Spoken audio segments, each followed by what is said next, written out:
तो इन सब चीज़ों का हमें ख्याल करना चाहिए। जो बकरा हमने पाला है उस बकरे की कुर्बानी नहीं करना चाहिए, और जिस बकरे में कोई आयब है उसकी कुर्बानी नहीं करना चाहिए।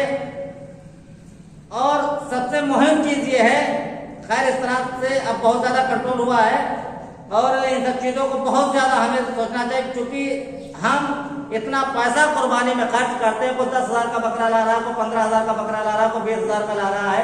जो जिस लायक है उतने पैसे का बकरा खरीद रहा है, कुर्बानी कर रहा है। YouTube एनालिटिक्स के मुताबिक हमारे व्यूवर्स में से 76% लोगों ने हमारे चैनल को सब्सक्राइब नहीं किया है और सिर्फ 25% सब्सक्राइबर्स ने ही बेल आइकन को प्रेस किया है। हम तमाम व्यूवर्स से दरखास्त करते हैं कि हमारे चैनल को सब्सक्राइब करें और बेल आइकन को प्रेस करें ताकि हमारी लेटेस्ट वीडियोस आप तक पहुंच सके। लेकिन हमको कुर्बानी के मसाइल से हम इतना नावाकिफ, हमको खबर नहीं है।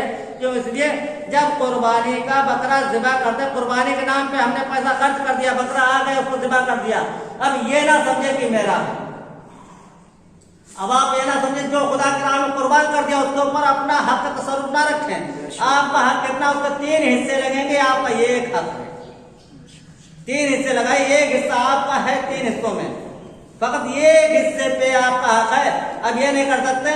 अक्सर लोगों में ये होता रहा है कि जब तक पहले हमने देखा है कि इंसान ने कुर्बानी कर दी है, कुर्बानी करने के बाद में उसने निकाला तो सिर्फ एक ही हिस्सा अपने लिए है। ठीक है, एक हिस्सा निकालना उसके लिए जायज है, लेकिन शर्त है, कुर्बानी में 3 हिस्से रखे गए हैं। 3 हिस्सों में शर्त यह है कि आप कुर्बानी में एक हिस्सा लेंगे, लेकिन एक हिस्से का मतलब ये नहीं है कि 15 किलो का अगर बकरा है तो आपने 5 किलो निकाल लिया। आप 5 किलो निकालेंगे, लेकिन ये नहीं होगा कि 15 किलो गोश्त में से आप अच्छा बीन लें, अच्छा निकाल लें, उसके बाद में 10 किलो को गुरबा में तकसीम कर लें। नहीं, जितना हक गुरबा का है उतना ही हक आपका है। ये नहीं कि हमने कुर्बानी की तो हम अच्छा गोश्त निकालेंगे, अच्छा गोश्त खाएंगे। ये नहीं, जितना हक आपका है उतना ही हक दूसरे का है। इन सब चीजों का ख्याल रखें। ऐसा ना हो कि हम इतनी महंगी कुर्बानी करें और कुर्बानी करने के बाद में कहीं ऐसा ना हो कि हमारी नीयत खराब हो जाए कि यहाँ का गोश्त अच्छा है, ये गोश्त हम ले लें, इस पीस का गोश्त अच्छा है, इसका हम ले लें। इसी तरह से जहाँ का अच्छा गोश्त दिखे हम निकाल लें, उसके बाद में 15 किलो में 10 किलो लेके बांट दे, तकसीम कर दे, जिसका हक है उसको पहुंचा दे। नहीं, हक उसका ये है कि जो बकरा ज़िबा किया है उसमें जितना जिस तरह का हक आपका है उसी तरह का गुरबा मसाकिन का हक। ये नहीं है कि फकत आपने कुर्बानी की, कहा हमें इख्तियार है, हम जो चाहे करें। तो अगर आपको इख्तियार तो है दुनिया में, आप जो दिन चाहे करें, चाहे कुर्बानी करने के बाद में याद रहे, आप कुर्बानी करने के बाद में भला आप 15 किलो का मिसाल के तौर पे बकरा है, आप 15 किलो बकरे को ज़िबा करें, ज़िबा करने के बाद अकेले इस्तेमाल कर ले। आपको दुनिया में इख्तियार तो दिया गया है, लेकिन आप ये ना समझे कि जो कुर्बानी जनाब इब्राहिम अलैहिस्सलाम की सुन्नत समझ के कर रहे हैं और ये कुर्बानी हमारी परवरदिगार आलम की बारगाह में कबूल हो जाएगी। कुर्बानी वही कबूल होगी जिस तरह से जनाब हाबिल और काबिल की कुर्बानी हो रही थी। जब एक की कुर्बानी परवरदिगार आलम की बारगाह में कबूल हुई, दूसरे की नहीं कबूल हुई। कुर्बानी दोनों ने की थी, लेकिन एक की नियत में फतूर था, जिसकी नियत में फतूर था उसकी कुर्बानी रद्द कर दी गई, जिसकी नियत खालिसतन लिल्लाह थी उसकी कुर्बानी कबूल हुई। तो कुर्बानी इस तरह से करना चाहिए कि खालिसतन लिल्लाह, ये ना समझे कि कुर्बानी के पैसे हमने डाले हैं, और ये ना समझे, ये भी याद रहे कि आप ये समझते हैं, कुछ लोग ये समझते हैं कि कुर्बानी के लिए पैसा मेरे पास नहीं है, हम कुर्बानी नहीं करेंगे, कर्ज लेके कुर्बानी करिए। जिस तरह से इमाम हुसैन अलैहिस्सलाम की ज़ियारत के लिए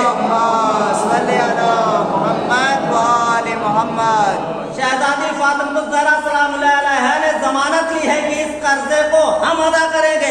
इसी तरह से परवरदिगार आलम ने जमानत ली है, जो शख्स कुर्बानी करेगा उस कर्जे को हम अदा करेंगे।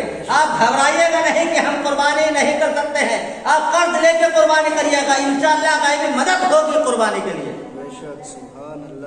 आप गौर फिक्र करें, लेकिन कुर्बानी को कभी फरामोश ना करें। कुर्बानी हर हालत में करना है, क्योंकि ये जनाब इब्राहिम को सुन्नत है। और याद रहे, ये भी याद रहे, या आप ये ना समझें कि हमारा सब कुछ कुर्बान हो रहा है, हमारे इतने पैसे लग रहे हैं कुर्बानी करने के लिए।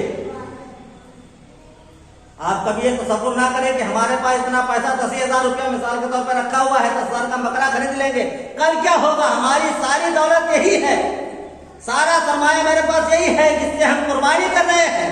तो याद रहे कि हम खुदा की राह में फकत ये देख रहे हैं, दुनिया में जो भी हमने कमाया फकत यही 10,000 रुपया हमारे पॉकेट में है, जिसको अगर हम खर्च कर देंगे मेरे पास कुछ भी ना बचेगा। अब हम निहत्ता हो जाएंगे, खाली हाथ हो जाएंगे। मगर इंसाफ से बताएगा कि ये दुनिया का पैसा है, ये कमाया जा सकता है, लेकिन अगर किसी की औलाद चली जाए तो वापस नहीं आती।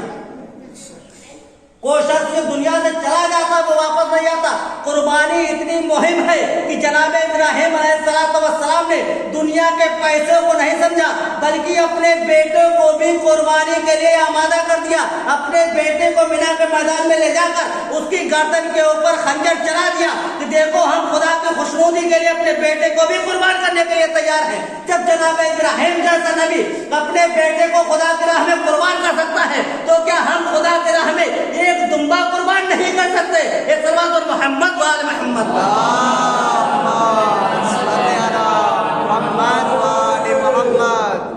जब जनाब इब्राहिम अपने बेटे को खुदा की राह में कुर्बान कर सकते हैं, तो क्या हम इस लायक में नहीं हैं कि अपने नबी की सुन्नत को बाकी रखने के लिए दुम्बे को ज़िबा कर दें, दुम्बा कुर्बान कर दें?